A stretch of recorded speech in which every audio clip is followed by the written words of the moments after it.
Magandang umaga. Magluluto tayo ng munggo. Yan po yung munggo natin. Nilaga ko na po yan. At ito po yung ating sahog. Paa ng manok. At saka itong hinimay na manok. Laman ng loob naman, laman naman ng manok to.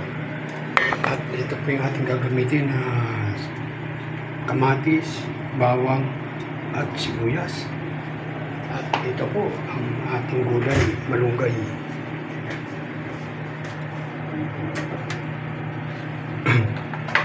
Isa natin ang isa.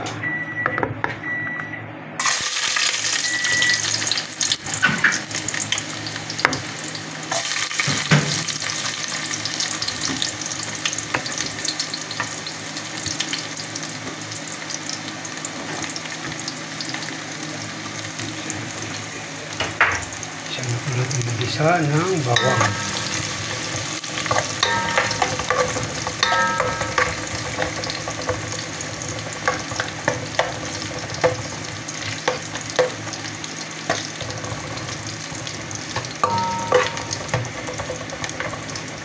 Kailangan natin mamula-mula yung bawang natin bago natin nalagay yung ating sibuyas.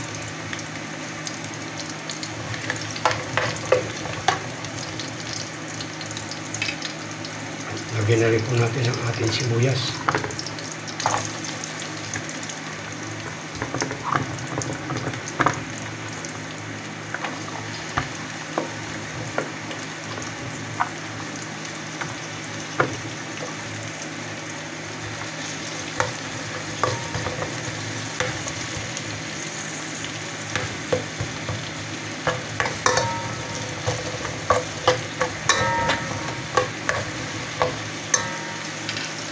Ating kamatis. Tignan natin ating kamatis.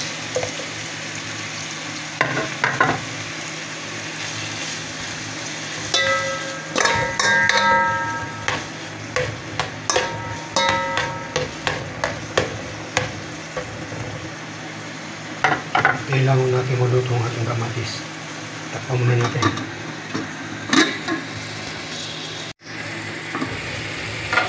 Ilagay na po natin ang ating paa ng manok. Tsaka itong ating hinimay na manok.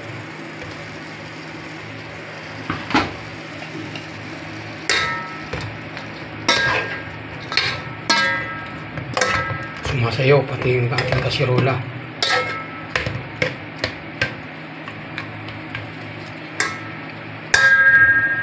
Kailangan po natin masangkot siya bago natin ilagay ang ating munggo. At tatakpan natin ulit ang ating ginisang munggo.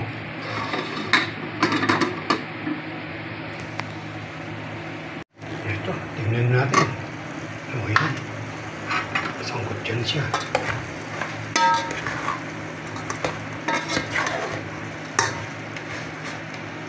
Ayan na po yung sahog natin. Ginigisang na po. Ito yung ating munggo.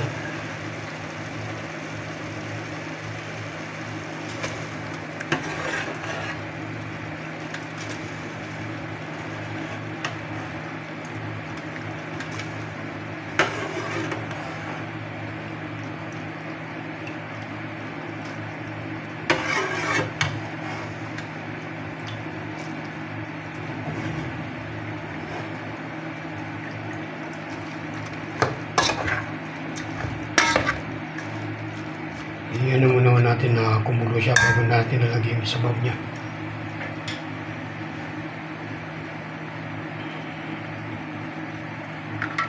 Tapon po natin muna. Ayan, kumukulo na siya.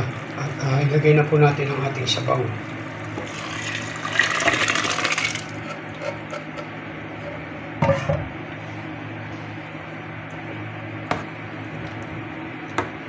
Kailangan mo natin na malamog yung ating munggo para mas masarap.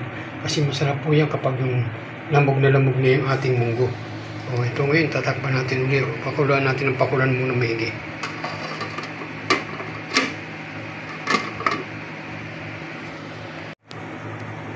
O ayan po.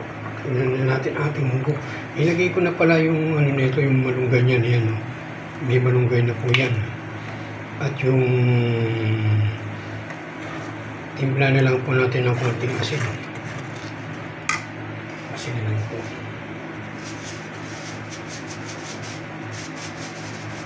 Huwag naman tayo mas maraming asin. Mahirap. Pag maraming asin yan.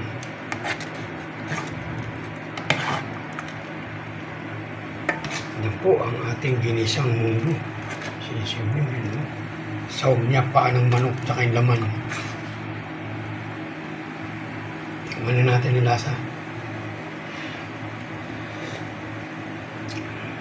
Ayos na po. Ito na po ang ating ginisang munggo. Sana po magustuhan niyo po ang aking luto na ginisang munggo. Bye bye, hanggang dito na lang ang aking video.